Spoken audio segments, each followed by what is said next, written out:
வணக்கம். இது தலைவர்களின் தகுதி. வழங்குவது கார்த்திகா. தமிழக தேர்தல் களத்தில் தாக்கத்தை ஏற்படுத்தக்கூடிய தலைவர்கள் குறித்த சிறப்பு செய்தி தொகுப்பு இது.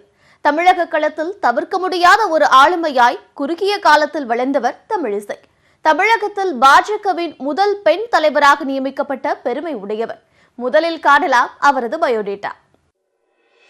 மத்திய பாஜக ஆட்சியையும் பிரதமர் நரேந்திர மோடியையும் கடுமையாக விமர்சிப்போரை பற்றி கவலையின்றி ட்விட்டரில் சௌக்கிதார் என தன்னை குறிப்பிடுபவர் Tamilisai. Hydrocarbon, methane, neutrino, NEET போன்ற மத்திய திட்டங்களை ஒரு சாரார் கடுமையாக எதிர்க்கும் நிலையில் அவற்றுக்கு ஆதரவான கருத்துக்களை கூறி வருபவர் தமிழிசை. மருத்துவர், அரசியல் தலைவர், இலக்கியவாதி, சமூக ஆர்வலர் என பல்வேறு பரிமாணங்களை கொண்டவர் தமிழிசை. மத்தியில் ஆட்சி அதிகாரத்தில் உள்ள பாரதிய ஜனதா ஆட்சி பீடத்தில் அமர்ந்திருந்த 5 ஆண்டுகளும் தமிழகத்தில் மாநில தலைவராக இருந்து வருபவர் தமிழிசை. தமிழகத்தின் கடைக்கோடி மாவட்டமான கன்னியாகுமரியில் உள்ள அகஸ்தீஸ்வரம் குமரிமங்கலத்தை பூர்வீகமாக கொண்டவர் பாஜக தமிழக தலைவர் தமிழிசை.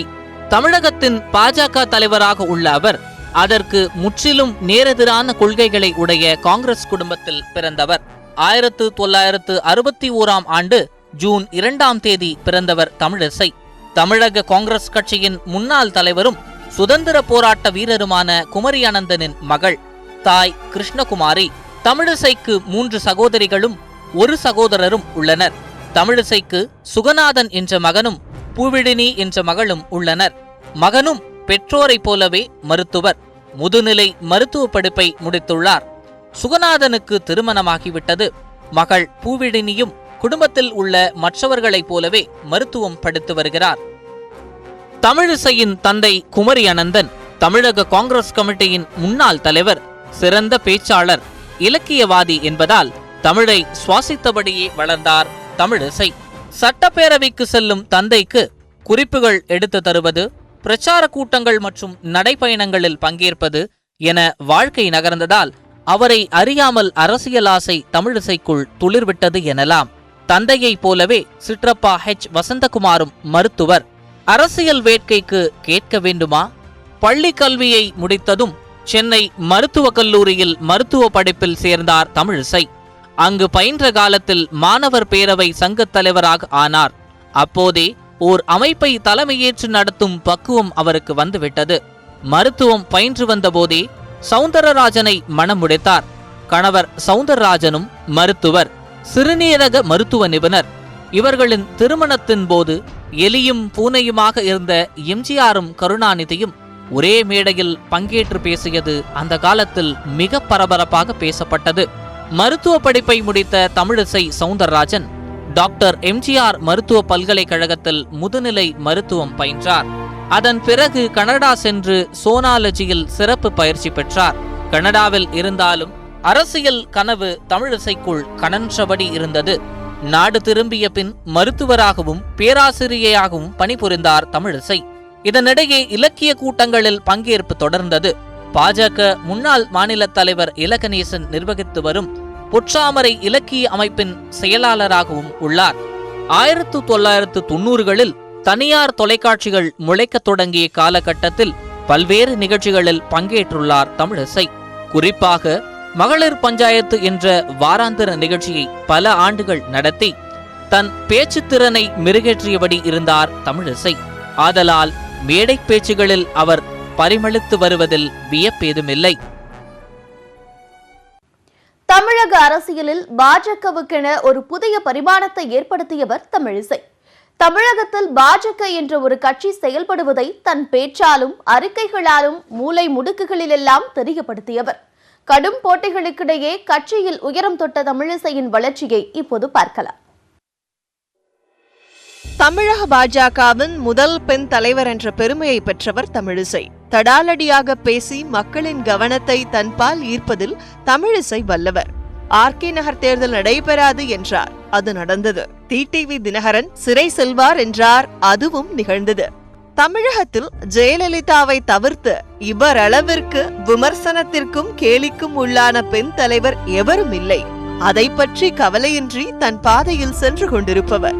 காங்கிரஸ் கட்சியின் மாநில தலைவராக இருந்த ஒருவரின் மகள் பாஜகவில் 1999ஆம் ஆண்டில் இணைந்தது பலருக்கும் வியப்பை ஏற்படுத்தியது.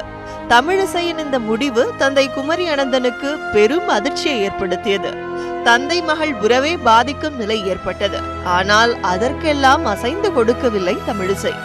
கணவர் சௌந்தரராஜன் பக்கத்துணையாக இருந்தார். கணீர் என்ற மேடை பேச்சில் அசத்தும் தமிழிசை மாநிலத்தில் பாஜகவின் மிக உயரிய பதவிக்கு எளிதில் வந்துவிடவில்லை. இந்த பனங்காட்டு கருப்பு இது என்பதை நான் உங்களுக்கு தெரிவித்துக் கொள்கிறேன். இந்த பனங்காட்டு நரி எந்த சலசலப்பிற்கும் அஞ்சாது என்பதையும் ஸ்டாலினுக்கும் கனிமொழிக்கும் தெளிவாக சொல்லிக் கொள்கிறேன். ஆமாம், இந்த பனங்காட்டுக்காரிதான் நான். இல கணேசன், பொன் ராதாகிருஷ்ணன், கிருபாநிதி, சிபி ராதாகிருஷ்ணன் போன்ற RSS வழிவந்த தலைவர்கள் மத்தியில் காங்கிரஸ் பின்புலத்தில் இருந்து வந்த தமிழிசை தனக்கென தனிப்பாதை வகுத்து விடுவிடுவென வளரத் தொடங்கினார். ஜெயலலிதா உயிருடன் இருந்தபோது அவரை தமிழிசை துணிச்சலாக விமர்சிப்பார். பதவியேற்புக்கு என்னை அழைக்கவில்லை என்பார். திமுக தலைவராக இருந்த கருணாநிதியையும் ஸ்டாலினையும் சூரியன் விரைவில் மறையும் என விமர்சிப்பார். நம் கூட்டத்தை பார்த்தவுடன் சூரியன் எப்பொழுதுமே மறைந்து விடுகிறது, பார்த்தீர்களா? ஆக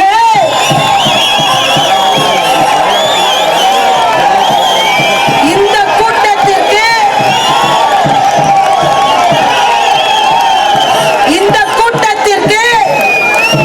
கூட்டத்திற்கு சூரியனை மறைய வைக்கும் திறமை இருக்கிறது, சக்தி இருக்கிறது.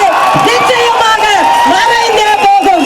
1999 கட்சியில் சேர்ந்து அடுத்த 2 ஆண்டுகளில் மாநில மருத்துவர் பிரிவு பொதுச் செயலாளராக நியமிக்கப்பட்டார். பல அரசியல் மேடைகளை கண்டார். 2005ஆம் ஆண்டில் பாஜகவின் தென் மாநில மருத்துவர் பிரிவின் இணை அமைப்பாளராக ஏற்றம் கண்டார். 2006இல் முதல் முறையாக தேர்தல் அரசியலில் களம் கண்டார்.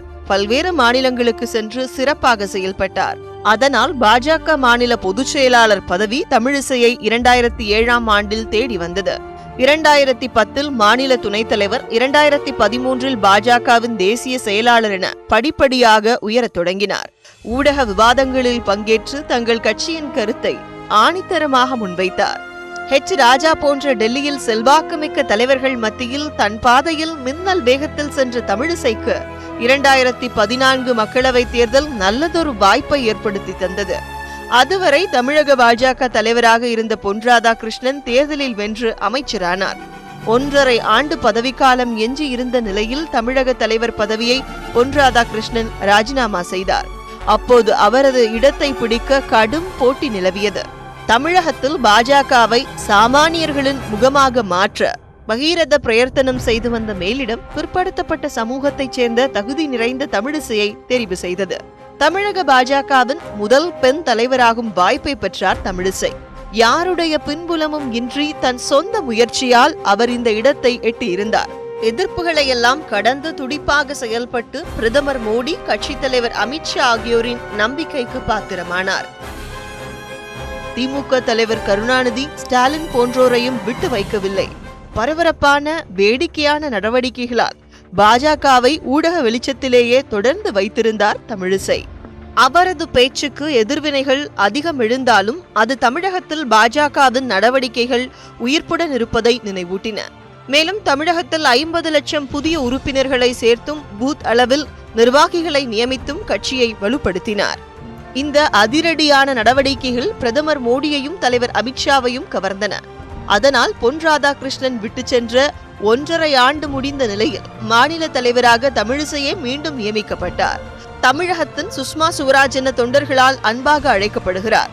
எதிர்க்கட்சியினரை கடுமையாக விமர்சித்தாலும் பகைமையின்றி நட்பு பாராட்டி வருகிறார். அவரது பதவிக்காலம் அடுத்த சில மாதங்களில் முடிய உள்ளது. அவர் மாநில அரசியலில் தொடர்வாரா, டெல்லி செல்வாரா என்பது தூத்துக்குடி தொகுதி மக்களின் கையில்தான் உள்ளது. பாஜக தலைவர் தமிழிசை பேசுகிறார் என்றதுமே சமூக வலைதளங்களில் ட்ரோல் படையும் மீம்ஸ் கிரியேட்டர்களும் சுறுசுறுப்படைந்து விடுவது வாடிக்கை.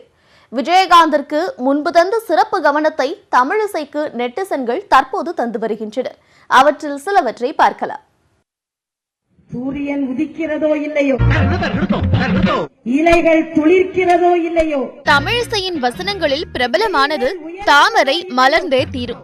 இதை வைத்து உருவாக்கப்பட்ட ட்ரோல் வீடியோவை பார்த்து புன்னகை சிந்தாதவர்கள் குறைவு எனலாம். பழிக்கிறதோ இல்லையோ, தாமரை மலர்ந்தே தீரும், தாமரை மலர்ந்தே தீரும், தாமரை மலர்ந்தே தீரும். 16 மே மாதம் ஜார்ஜ் கோட்டையிலும் காவி கொடி பறந்தே தீரும். தமிழகத்தில் பாஜகவை வெகுவாக பிரபலப்படுத்தியவர் தமிழிசை எனலாம். சமூக வலைதளங்களில் மீம்ஸ்கள் மூலம் பட்டை தொட்டை எங்கும் தமிழிசையை தெரியாதவர்களே இல்லை என்ற நிலை ஏற்பட்டுள்ளது. ஆர்கே நகர் இடைத்தேர்தலில் பாஜக வேட்பாளர்கள் நோட்டாவை விட குறைந்த வாக்குகளை பெற்றபோது ட்ரோல் படையினர் தமிழிசையை குறிவைத்து ட்ரோல் செய்தனர்.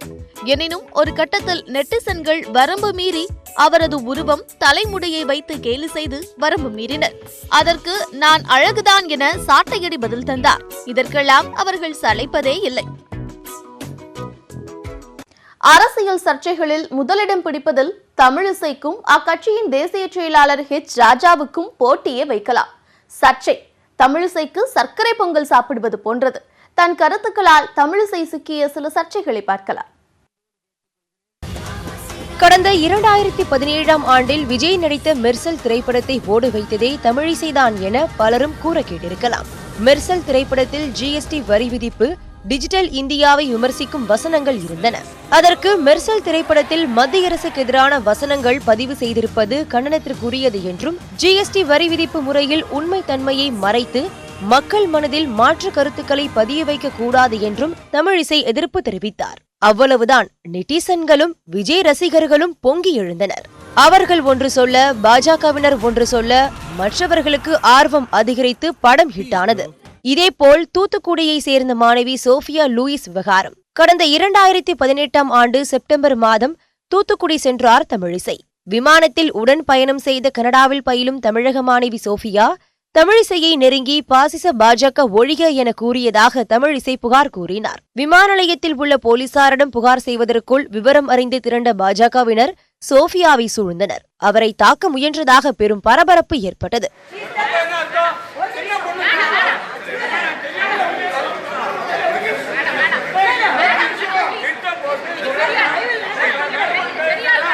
என் தனிப்பட்ட உரிமை பாதிக்கப்பட்டது என தமிழிசை புகார் கூறினார். பின்னர் சோஃபியா கைது செய்யப்பட்டார். தாழ்த்தப்பட்டவர்கள் வீட்டில்தான் இனி தினம்தோறும் உணவருந்துவேன் என தமிழிசை கூறிய போது அது சாதிய உணர்வை வெளிப்படுத்துவதாக கண்டனங்கள் எழுந்தன.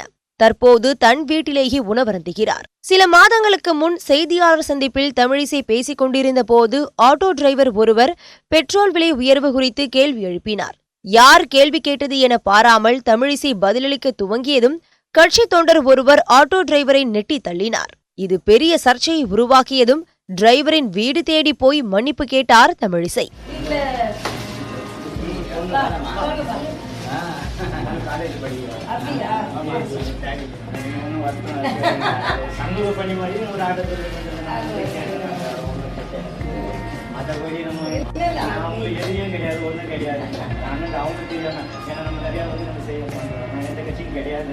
சமீபத்தில் கூட ஒரு சர்ச்சையில் சிக்கினார் தமிழிசை. தூத்துக்குடி தொகுதியில் தமிழிசை வேட்புமனுவை ஏற்பதில் தாமதம் என தகவல் பரவியது. உடனே நான் கற்ற பரம்பரை குற்ற பரம்பரை அல்ல, கணவரும் அவ்வாறே, வீண் வதந்தி, தோல்வி பயம் என்று ட்விட்டரில் தமிழிசை பதிவிட்டார். குற்ற பரம்பரை என்பது தென் மாவட்டத்தில் உள்ள குறிப்பிட்ட சமுதாயத்தினரை குறிப்பதால் கடும் எதிர்ப்பு கிளம்பியது. அடுக்கு மொழியில் பேசுவதாய் நினைத்து அவர் பேசியதில் தவறு இருப்பதை உணர்ந்து மன்னிப்பு கோரினார். தமிழகத்தில் பாஜகவிற்கு கிடைத்த நல்ல தலைவர் தமிழிசை என கூறும் பத்திரிகையாளர்கள் சில நேரங்களில் நகைச்சுவையாக பேசுவதாக கருதி தமிழிசை சிக்கலில் மாட்டிக்கொள்வதாக கூறுகின்றனர். எதிர்க்கட்சிகளுக்கு உடனுக்குடன் பதிலடி தருவதில் தமிழிசை சிறப்பாக செயல்படுகிறார் என்கிறார் மூத்த பத்திரிகையாளர் ராஜன். இன்றைய சூழலில் பாரதிய ஜனதா கட்சிக்கு கிடைத்திருக்கக்கூடிய ஒரு நல்ல தலைமைன்னு பார்த்தோம்னாக்க தமிழிசை சவுந்தரராஜன். அவருடைய நடவடிக்கைகளும் சரி, எதிர்க்கட்சிகளுக்கு சரியான தக்க பதிலடி கொடுப்பதும் சரி, அது அந்த பதில் கொடுப்பது சரியா இல்லது ஏற்புடையதா அப்படிங்கிறத தாண்டி அவர் அளிக்கும் முறை மிகவும் பாராட்டுக்குரியது. ரொம்ப அதிகமாக திராவிட இயக்க சார்பு இல்லாமல் அவருடைய பேச்சு இருப்பது ஒரு தேசிய கட்சிக்கு ஏற்ற அளவுக்கு இருக்குது. குறிப்பாக சொல்லப்போனால் பாரதிய ஜனதா கட்சியிலே நிறைய பேர் ஏற்றுக்கொள்கிறார்கள். அவருடைய தலைமை பண்பை கண்டிப்பாக ஏற்றுக்கொள்கிறார்கள். போட்டியில் இருந்தாலும் சமாளித்து இரண்டாவது முறையாக அவர் தலைவராக வந்திருப்பது அவருடைய திறமைக்கே ஒரு சான்று. பாஜகவை பலம் கொண்ட கட்சியாக மாற்றும் பெரிய ஆளுமை அல்ல தமிழிசை என்கிறார் ராஜன். இவர் எவ்வளவுதான் பேசியும் பெரிய அளவு ஒன்றும் செய்ய முடியாது. கட்சி பலவீனமாக இருக்கிறது. இவரோட ஆளுமை அந்த கட்சியை பெரிய அளவில் தூக்கி நிறுத்துவதற்கான ஒரு ஆளுமைன்னு சொல்ல முடியாது. தமிழகத்தில் இன்னைக்கு இருக்கிற ஒரு ஆளுமையில் அது குறிப்பாக பெண்ணாக இருந்து இந்த அளவுக்கு அவர் வளர்ந்திருப்பது, தன்னை வளர்த்து கொண்டு இருப்பது பாராட்டுக்குரிய ஒன்று. தன்னுடைய சொந்த முயற்சியால் வளர்ந்து வந்த தமிழிசை மத்தியில் பாஜக அரசு செய்யும் தவறுகளுக்கு தமிழகத்தில் பதில் சொல்ல வேண்டிய தலைவராக விளங்கியதோடு பக்குவமாக பதில் அளிப்பதாக கூறுகிறார் மூத்த பத்திரிகையாளர் மாலன். சொந்த விருப்பம், சொந்த முயற்சி, சொந்த உழைப்பு இவற்றின் மூலமாக அவர் வளர்ந்து வந்த ஒரு தலைவர்.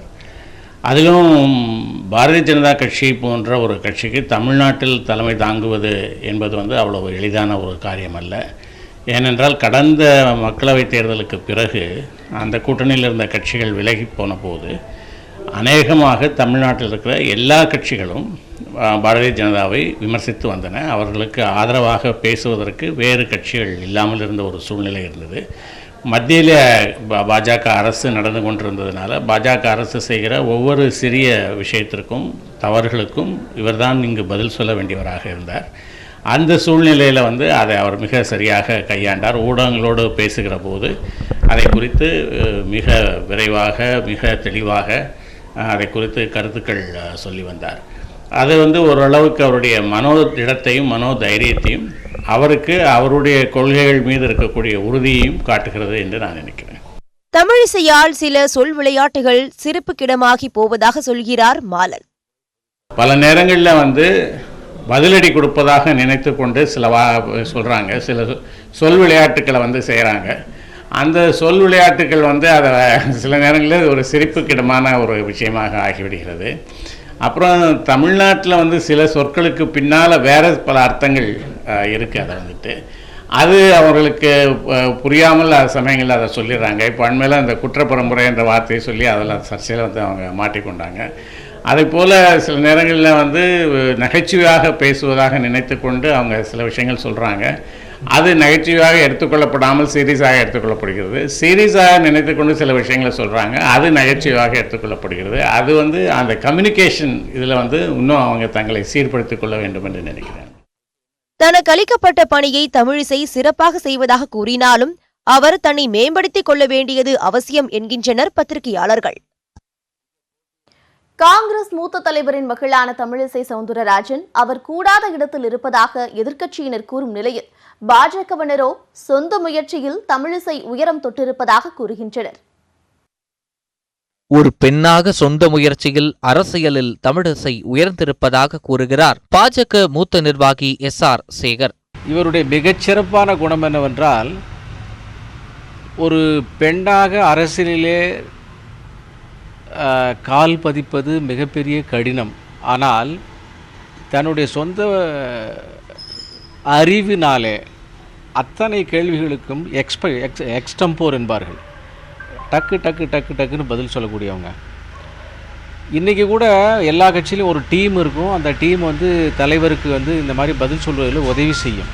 ஆனால் இவங்க ஆஃபீஸில் உட்காந்துருப்பாங்க, டிவி ஓடும், தலைவர்களுடைய பேச்சுக்கு ரிஜாயிண்டர் கொடுக்கணும். உடனே இவங்களே யோசனை பண்ணி உடனே கொடுப்பாங்க. ஒரு காது டிவியில் வர செய்தியை பார்த்துக்கிட்டே இருக்கும், மூளை வேலை செஞ்சுக்கிட்டே இருக்கும். இன்னொரு காது தொண்டர்கள் உட்காந்து பேசிக்கிட்டு இருப்பாங்க, அவங்களுக்கு பதில் சொல்லிக்கிட்டு இருக்கும். அந்த மாதிரி ஒரே நேரத்தில் இரண்டு விஷயங்களை நுணுக்கமாக செய்யக்கூடியவர். நான் குறைவாக மதிப்பிடலை. பெண்ணுக்கு இதே மாதிரியான அரசியல் விஷயங்களை நுனியிலே கை நுனியிலே வைத்து கொள்ளுகின்ற எக்ஸ்போஷர் கிடையாது, அதிகமாக இருக்காது. ஆனால் இவர் தமிழை அதனுடைய எதுகை மோனையோடு பல்வேறு வெண்பாக்களுடைய உதவியோடு எதிர்த்தரப்பினுடைய வாதங்களை அடிக்கின்ற பாங்கு, எழுதி வச்சது கூட படிக்க தெரியாத தலைவர்கள் மத்தியில் எழுதியே வைக்காமல் தன்னுடைய சொந்த புத்தியினால் பேசக்கூடிய ஒரு ஒப்பற்ற தலைவி. எல்லாரோடையும் அன்பாக பழகக்கூடியவர்.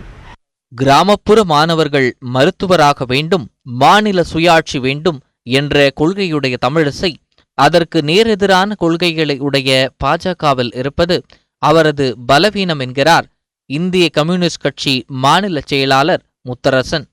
காங்கிரஸ் கட்சியினுடைய மூத்த தலைவர், தமிழுக்காக போராடி கொண்டிருப்பவர், அதேபோல் தமிழ்நாட்டில் பூரண மதுவிலக்கு வேண்டும் என்பதற்காக போராடி கொண்டிருப்பவர், அதேபோல் தருமபுரியில் பாரத தாய்க்கு ஆலயம் எழுப்ப வேண்டும் சுப்பிரமணிய சிவாவின் கனவை நிறைவேற்றுவதற்கு போராடி வெற்றி கண்டவர்.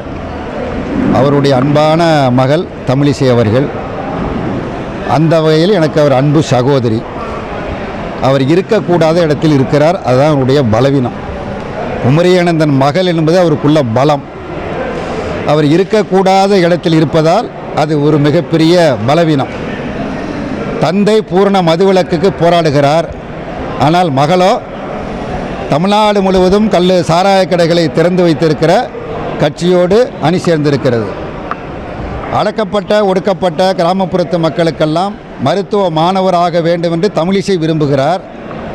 ஆனால் இருக்கிற கட்சி அதற்கு எதிராக செயல்படுகிறது, அதற்கு நேர் மாறாக செயல்படுகிறது. சாதாரண எளிய வணிக மக்களை எல்லாம் தமிழிசை நேசிக்கிறார். ஆனால் அவர் இருக்கிற கட்சி சாதாரண எளிய வணிகர்களுக்கு எதிராக செயல்பட்டு கொண்டு இருக்கிறது. மாநில உரிமைகள் வேண்டும் என்று தமிழிசை அடிக்கடி கூறி வருகிறார். ஆனால் அவர் அங்கம் வகிக்கிற கட்சி மாநில உரிமைகளுக்கு எதிராக செயல்படுகிறது. ஆகவே அவருக்கு பலம் என்பதை காட்டிலும் அதிகபட்சமாக பலவீனம்தான் இருக்கிறது. பாஜகவின் பல்வேறு கொள்கைகளால் ஈர்க்கப்பட்டே அதில் தமிழிசை இணைந்ததாக கூறுகின்றனர் அக்கட்சியினர்.